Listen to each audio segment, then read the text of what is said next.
दूर जाला तो बढ़ परेशानी अभी चढ़ल बनाया जवानी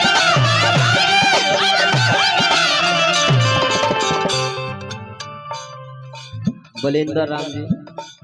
हमारा के हजारों हजार पैसा देने हो हमार हित राम बानी हरीश जी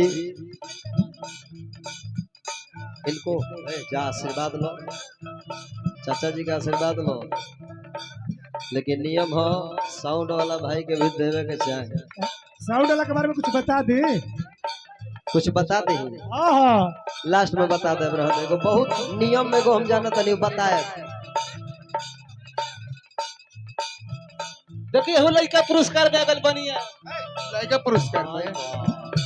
के पर लड़का हो वो अपने पापा के के फिल्म को के अपन पोस्टर रिलीज कर देला बा ओए अरे